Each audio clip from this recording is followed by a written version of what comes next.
খয়রাছড়ি কয়লা খনিতে বিস্ফোরণে মৃতদের পরিবারের মাথাপিছু 30 লক্ষ টাকা ক্ষতিপূরণ দেবে কোম্পানি ও একটি সরকারি চাকরি প্রতিশ্রুতি দিচ্ছেন মুখ্যমন্ত্রী মমতা বন্দ্যোপাধ্যায়।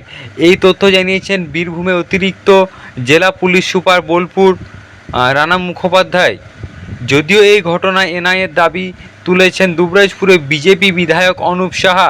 স্থানীয়দের দাবি অনুযায়ী খয়রাছড়ির গঙ্গারামপুর চক মাইনিং প্রাইভেট লিমিটেডের কলিয়ারিতে বিস্ফোরণে 6 জন শ্রমিকের মৃত্যু হয়েছে এবং গুরুতর আহত হয়েছে আরও 3 জন, যারা সিউড়ি সদর হাসপাতালে চিকিৎসাধীন। বীরভূমে খয়রাছড়ি ব্লকের লোকপুর থানার অন্তর্গত ভাদুরিয়া গ্রামের জিএমপিএল কলিয়ারিতে কয়লার চাই ভাঙতে ডিটোনেটর ও জিলেটিন স্টিক দিয়ে বিস্ফোরণ ঘটানো হয়।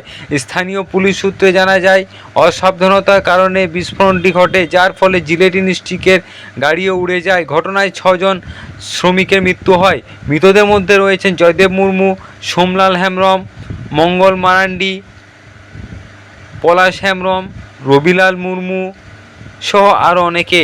মৃতদের বয়স 30 থেকে 35 বছরের মধ্যে। খনিতে তাদের ছিন্নভিন্ন দেহ উদ্ধার করা হয়েছে। সিউড়ি টাইমস, খয়রাছড়ি।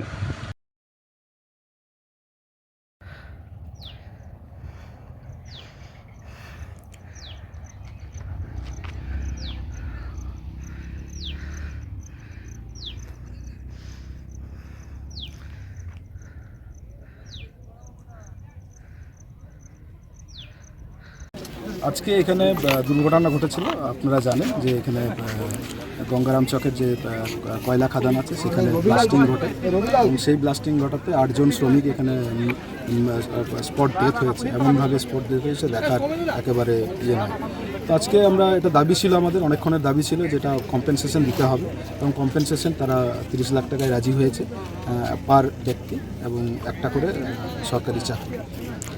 আহত কতজনের মতো আছে এখন? আহত আছে 4-5 জন আছে। এখনও খবর নিইনি, এইমাত্র শেষ হলো, আমি খবর নিচ্ছি, নিয়ে যাওয়া হয়েছে এবং বলতে পারছেন এই মুহূর্তে। এখন আপনাদেরকে খবর নিয়ে আপনাদেরকে জানাচ্ছি। কি নাম আপনার? দিশম আদিবাসী গাঁওতার সম্পাদক রবীন সরেন।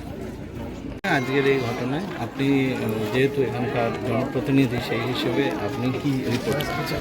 দেখুন, এই খয়রাছড়ির সগরভাঙাতে যে কয়লা খনি, এই কয়লা খনি অবৈধভাবে চালানো হচ্ছে, যে কারণে আজকে এতগুলো প্রাণ চলে গেল এবং অনেকে আহত হয়ে সিউড়ি হাসপাতালে ভর্তি আছে। এলাকার মানুষের সাথে কথা বলে আমরা যেটা জানতে পারি, এই কয়লা খনি জঙ্গল কেটে করা হয়েছে। জঙ্গল কেটে কিভাবে কয়লা খনি হয়েছে, প্রশাসন কিভাবে অনুমতি দিয়েছে সেটাও আমরা জানতে চাই। যে সমস্ত মানুষ মারা গেল, তারা মারা যাওয়ার পরে তাদের পরিবার যে আজকে সর্বশান্ত হয়েছে, পরিবারের লোকেদের যে দাবি আছে সেই দাবি পূরণ করতে হবে এবং এই এলাকার মানুষের দাবি, তারা কয়লা খনি হওয়ার পরেও কাজ পায় না। এখানে সাধারণ মানুষ নিজেদের রান্নার জন্য, জ্বালানির জন্য যে কয়লা, সেই কয়লা নিতে এলে তাদের উপরে অত্যাচার করা হয়। এত বড় কয়লা খনি চলার পরে সেখানে কোনো নিরাপত্তা সেভাবে নেই।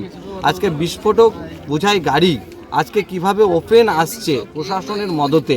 যদি আজকে সেই ঘটনা কয়লা খনির ভেতরে না হয়ে জনবহুল এরিয়াতে যদি বিস্ফোরণ হতো, তাহলে সেখানে সাধারণ মানুষ মারা যেত। অর্থাৎ প্রশাসনিকভাবে উদাসীন থাকার কারণে আজকে এই ঘটনা ঘটছে। তাই প্রশাসনও আজকে দায়িত্ব এড়িয়ে যেতে পারে না। তার সাথে যে কোম্পানি আজকে এই কয়লা খনি চালাচ্ছে, তাদের যে আজকে দায়িত্ব, সেই দায়িত্ব তারা এড়িয়ে গিয়ে তাদের কোম্পানির লোকেরা আজকে কীভাবে পালিয়ে গেল সেটাও আমরা জানতে চাই। এবং এই ইললিগ্যালি কয়লা খনি যেভাবে চলছে প্রশাসনিক মদতে, আমরা চাই যে এর তদন্ত হোক এবং সঠিক ব্যাপারগুলো মানুষের সামনে আসুক।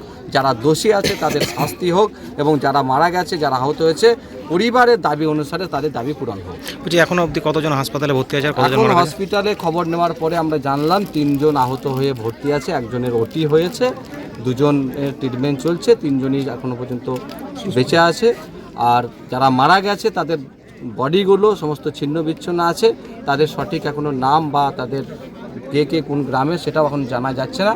তারপরেও আমরা জানতে চাই যে কতজন সঠিক মারা গেছে, সেটা সঠিক বিষয়টা প্রশাসন আমাদের সামনে যদি মানুষের সামনে বলে, তাহলে আমরা জানতে পারবো কতজন এই ঘটনাতে মারা গেছে এবং সেই ঘটনাতে পুলিশিভাবে, প্রশাসনিকভাবে কী ব্যবস্থা গ্রহণ করবে। শহরের সেরা স্বাস্থ্যসেবার বিশ্বস্ত ঠিকানা এখন সদর শহর সিউড়িতে, মিলেনিয়াম ডায়াগনস্টিক অ্যান্ড পলিক্লিনিক। আমাদের এখানে যেসব পরিষেবাগুলি পেয়ে যাবেন সেগুলি হলো multi speciality doctor clinic, pharmacy, pathology, অত্যাধুনিক মেশিনের দ্বারা এক্স-রে, অত্যাধুনিক মেশিনের দ্বারা USG, 3D, 4D, colour Doppler, echocardiography, EEG, ESG, EMG, NCV, EP, সম্পূর্ণ বিনামূল্যে ওষুধের হোম ডেলিভারি, সম্পূর্ণ বিনামূল্যে বাড়ি থেকে রক্ত সংগ্রহ করা হয়।